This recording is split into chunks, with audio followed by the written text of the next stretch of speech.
2024년 3월 고1 모의고사 30번 지문 해석하도록 하겠습니다. 중간고사를 앞두고 있기 때문에 내신 베이스로 한 풀이 시작하도록 하겠습니다.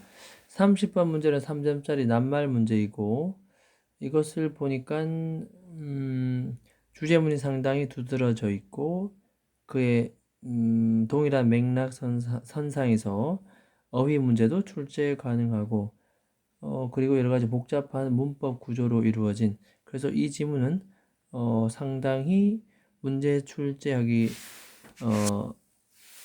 출제 빈도수가 높을 것 같은 그렇게 예상이 되는 문제가 되겠습니다. 한번 꼼꼼하게 풀이해 보도록 할게요. 첫 번째 들어갑니다. 먼저 첫 번째 the speed of rate 속도의 비율이랍니다. 비율 100km로 갈 것인가 그 속도의 빠르기 아니면 50km로 갈 것인가 그게 rate이거든요. 속도가 가지고 있는 비율 그 빠르기는 자 which 나왔습니다. 어떤 사람이 이동하고 있는 동사 나왔죠. 그럼 이렇게 갈로치죠. 이렇게 소식합니다. 이 전치사 s는 어디서 왔습니까? 요 s 원래는 요 뒤에 왔습니다. 요 뒤에 s 이렇게 있다가 불안하니까 앞으로 뺍니다. 이렇게 자, 어떤 사람이 이동하는 그런 속도의 빠르기는 자, 엄청나게 결정을 짓지요. 어떤 결정을 짓느냐? 세부적인 정보를 처리하는 능력을 결정짓는다. 환경에서. 그러니까 결국은 사람이 이동하는 결국 여기서 포인트는 이겁니다.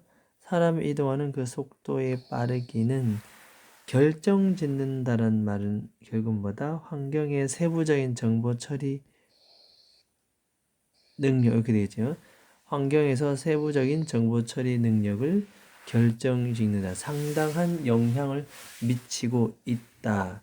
결국 두 가지 상관관계, 속도와 세부적 정보 처리 과정 능력 이 사이의 상관관계를 얘기하겠다. 그런 내용이 되겠습니다. 속도가 빠르면 세부적인 정보 처리의 능력 어떻게 될까요? 계속 가볼까요? 자, 진화론적인 텀 어떤 관점, 측면 뭐 이렇게 해석하면 되겠습니다. 진화적인 관점에서 보면 인간의 감각이라는 것은 added to 이런 거는 어디에 적응하다 이렇게 해석하면 됩니다. 수거 자체를 좀 외워두면 좋겠네요. 이 자체를 외워두면 좋겠습니다. 어디에 적응한다. 인간의 감각은 결국 어디에 적응합니까? 그렇죠. 이 속도에 적응합니다. 속도. 어떤 속도? 위치 떠들었지요. 인간이 이동합니다. 어떻게 이동하냐면 뒤에 애시 나오겠죠. 요 애시 있었는데 앞으로 빠졌습니다. 이 공간을 통해서 자신의 힘으로 걸어가면서 결국 자신의 힘으로 걸어가면서 이 공간을 뚫고 이동해가는 그런 속도의 인간의 감각은 뭐다? 적응되어 있습니다. 여기서 핵심 포인트 이거 아닐까요? 결국 이겁니다. 걷습니다. 인간이 걷는 동안에 그들이 이동하는 속도에 이미 적응되어 있다. 사실 걷는 게 빠르진 않잖아요. 그죠? 인간이 걷는 동안에. 계속 가볼까요? 우리의 능력, 어떤 능력입니까? 자, to distinguish. 환경의 이 세부적인 사항들, 정보들을 구별할 수 있는 우리의 그런 능력은 그러므로 이상적으로 suited to 어디에 꼭 맞춰져 있다. 이런 것들은 어휘로서 우리가 좀 구별해 줄 필요가 있습니다. 어디에 꼭 맞추어져 있다. 뭐 그렇게 해석을 해줘도 뭐 크게 괜찮은 해석 방법인 것 같습니다.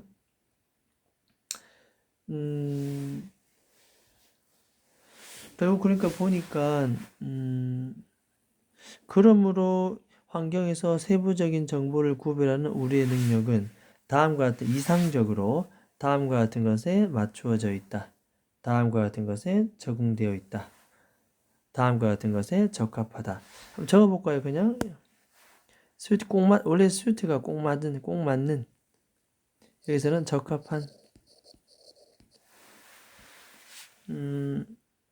걸어가는 데 익숙해져 있는 우리 인간. 그래서 이 세부적인 정보를 구별하는 우리 능력은 결국 어디에 적합하다? 이상적으로. 결국은 이런 스피드에 적합합니다. 아마도 어떻게? 시속 5마일 정도. 1마일 보통 정도가 1.6km 정도 되니까 한 5마일 정도면은요. 결국 8km 정도, 시속 8km 정도. 시속 8km 정도 속도, 그렇게 빠르지 않습니다. 느립니다. 이렇게. 속도의 이동에 우리의 인간의 감각이 어떻습니까? 적합하다.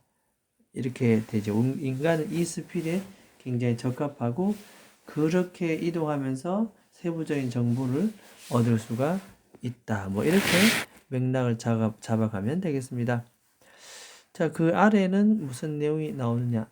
한번 볼까요? 그래서, 그러므로 또 나옵니다. 그러므로, 아까 위에도 그러므로, 요런 표현들은 우리가, 요런 게 결국은 뭡니까? 한번 적어볼까요? 순서나 삽입 굉장히 중요합니다. 순서, 삽입.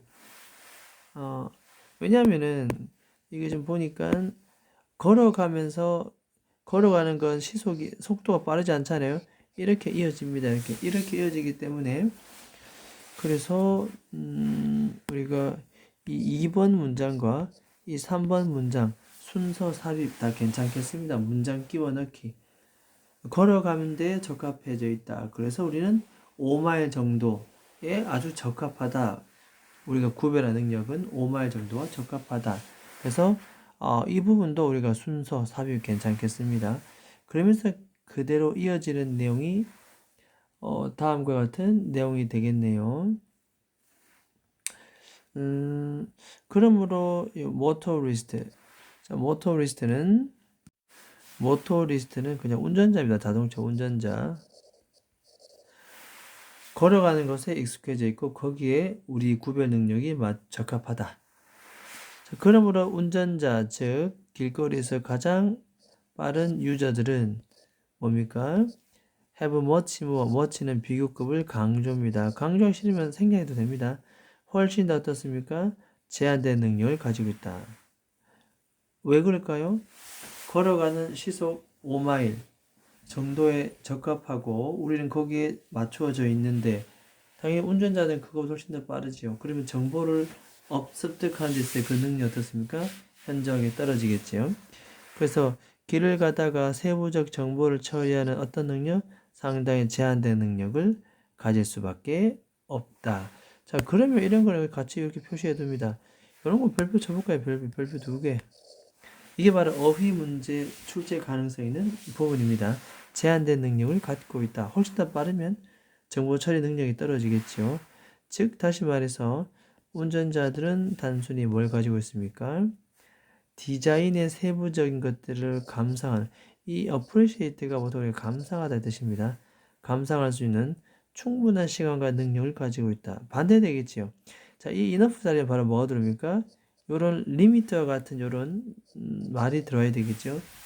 시간 많지 않고, 왜냐하면 빠르게 지나가기 때문에 일일이 볼 시간이 없죠. 못 봅니다. 그래서 여기서는 enough를 쓰지 말고 고쳐볼까요? 리를 적읍시다. 리를.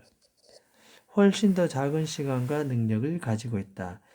그래서 이것은 위에 limited라는 단어를 보면서 little이라는 단어로 가져야 되겠다. 답은 3번이 틀렸습니다. 그죠? 이렇게 맥락을 잡아주는 게 맞다. 훨씬 더 빠른 자동차 운전자들은 그만큼 세부적인 정보를 감상할 수가 없겠지요. 그래서 little time, 충분한 시간이 없고 능력도 없습니다. 뭐 이렇게 가주는 게 맞습니다. 이쯤 되면 결국 이 맨 처음에 이 부분을 우리가 결국 환경에서 세부적인 능력을 처리하는 것은 속도의 빠르기와 관련이 있다. 이 부분은 별표를 3개 쳐볼까요? 이게 3개. 그냥 주제문 보면 주제문. 이 글의 주제문. 결국 뭐냐 하면은 결국 여기는 결국 이동 속도와 뭐다? 세밀한 정보입니다. 세밀한 정보. 이 둘 사이는 상당한 영향력을 갖추고 있다. 뭐 이런 지금 내용이 되겠습니다. 이동 속도와 세밀한 정보는 서로에게 영향을 주고 있다. 이동 속도는 세밀한 정보에게 큰 영향을 미친다. 그 구체적인 내용을 들어가면 속도가 작으면 작을수록 세밀한 정보를 더 얻을 수 있고, 반대로 속도가 빠르면 정보 습득 능력이 어떻게 현저하게 떨어진다. 그런 맥락에서 limited, little 이렇게 우리가 가질 수가 있습니다. 자, 계속 가보겠습니다. On the other hand, 반면에 다른 한편으로 반대의 내용이 나오겠지요. 뭐 이런 부분들은 한번 쓱 표시해두고 지금부터 그 반대의 내용이 나오겠다. 그래서 순서 잡을 때도 굉장히 도움이 되겠습니다. pedestrian, 이거는 보행자입니다. 보행자 적어볼까요? 보행자. 보행자의 이동은 콤마 나왔네요. 갈로 시작, 콤마 닫고 the allow for 허락해 줍니다. 훨씬 더 느린 그런 보행자의 이동은 조금 전까지 무슨 내용을 했지요? 여기에 우리가 뭐 다른 색깔 해볼까요? 뭐 이런 거 해보겠습니다. 여기에 보행자 이렇게 이동이 나왔으면 반대되는 개념은 바로 뭐가 되겠습니까? 그게 바로 모토리스트. 그래서 이 사이에 우리는 뭐다? on the other hand, 반대로 이런 개념을 사용했지요. 그 반면에 반대로 보행자들은 훨씬 더 느린 보행자들은 뭘 허용합니까? 얘들은 자동차 운전자들은 limited ability, real time이지만 반대로 보행자들은 환경 세부적인 사항을 어떻게 할 수 있습니까? 충분한 appreciation, 적어볼까요? 감상. 환경의 구체적인 세부적인 정보들을 감상을 허락해준다. 이런 것도 별표 참 쳐볼까요? 충분히 이것을 뭐다? 허락해줍니다. 허락. 이것도 어휘 기억을 해줍니다. 충분히 감상할 수 있도록 해준다는 그런 내용이 되겠습니다. 자, 그 다음에 계속 내려가 볼게요. 조깅하는 사람과 자전거를 타는 사람은 어디에 떨어진다? 그 어딘가에 between, 사이, 이와 같은 극적인 반대되는 사람들 사이에 어딘가에 있을 것이다. 자, 폴러란스는 극과 극 사이의 opposite, 그 반대입니다. 반대. 극과 극의 그 반대되는 사람들 사이 어느 쯤에 존재한다. 여기서 극과 극이라는 것은 바로 누굴 말합니까? 그렇죠. 아까 말한 대로 보행자와 그다음 또 뭡니까? 이렇게 자동차 운전자 그 사이에 있는 게 바로 뭐다? 요 조깅하고 자전거 타는 사람이겠죠. 이렇게 이제 흐름을 볼 수 있겠습니다. 그 사이에 끼어 있다. 어느 중간에 끼어 있다. 그렇게 볼 수 있습니다.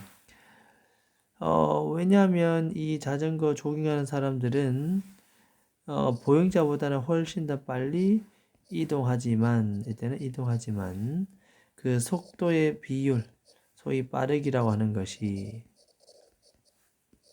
보통 훨씬 더 어떻습니까? 느리다. 보행자보다 빠르지만 누구보다 느리다? 당연히 뒤에는 뭡니까? 충분히 추론하겠죠. 일반적인 그 자동차 운전자의 그것보다 훨씬 어떻다? 느리다 이렇게 볼 수 있겠죠. 일단 머치는 비교급을 강조하는 훨씬 되겠습니다. 훨씬. 이쯤 돼서 다시 한번 언급해 볼까요? 비교급을 강조하는 것은 어스팸 얘기했습니다. 어스팸. 얘들은 비교급을 이렇게 꾸미면서 강조합니다. 강조. 해석은 본래의 뜻은 사라지게 되고 어떻게 합니까? 그냥 훨씬 이렇게 해석합니다. 자, 어스팸에서 이 얘들은 어떤 단어가 될까요? 얼라, 그 다음에 still, 그 다음에 far, 그 다음에 even, 그 다음에 much. 자, 이 5가지. 베리는 참고로 들어올 수 없다. 베리는 우리가 원급을 꾸미기 때문에 이 5가지가 들어올 수가 있다. 요거 기억을 해두도록 합니다. 다시 한번 상기시켰습니다. 자, 그 다음에 이제 이렇게 저 조깅하는 사람들은 보행자보다 빠르지만 그들은 자동차 운전자의 그것보다는 훨씬 더 느리다. 자, 이때 우리가 요런 거 한번 볼까요? 요런 거. 동그라미 쳐볼까요? 운전자의 그것보다 훨씬 더 느리다. 비교 대상은 항상 병렬 구조로 주어하고 같이 가보겠지요. 그래서 이때 대시 가리키는 것은 앞에 있는 주어에 나오는 이 단어의 반복을 피하기 위해서 대명사를 써둔 것이다. 자, 이 대시라는 명사는 뭐였을까요? 자, 이런 문제가 나옵니다. 결국 이 조깅하는 사람들의 속도는 보행자보다는 빠르지만 자동차 운전자의 속도보다 느립니다. 따라서 바로 뭡니까? rate of speed 이렇게 되겠습니다. rate of speed가 단수니까 그대로 대시 받아줍니다. 이런 식으로 만약에 복수했다면 대세의 복수 뭘 썼을까요? 그죠? 앞에 speed가 복수했다면 여기는 대세의 복수 does가 되겠지요. 이런 식으로 대명사 단수 복수 수능에도 한 번씩 출제되는 굉장히 중요한 부분인 것 같습니다. 일단 이렇게 한번 전체적으로 읽어봤고 이 글은 다분히 주제가 담겨 있는 글 다시 한번 언급하면 이동 속도는 결국 환경의 세부적인 정보 처리하는 능력에 영향을 끼친다. 그렇게 되겠죠. 속도가 느리면 많은 정보를, 속도가 빠르면 오히려 그 정보 습득 능력이 어떻습니까? 더 제한되고 훨씬 더 시간도 줄어들게 된다. 뭐 그렇게 얘기하고 운전자, 그 다음에 보행자, 그리고 그 사이에 조깅과 자전거를 타는 사람 해서 각각 속도에 대한 내용을 얘기를 했습니다. 좀 더 복습을 개별적으로 한 다음에 또 질문과 문제를 통해서 이해도를 점검해 보도록 하겠습니다. 30번 질문 해석 여기까지 하겠습니다.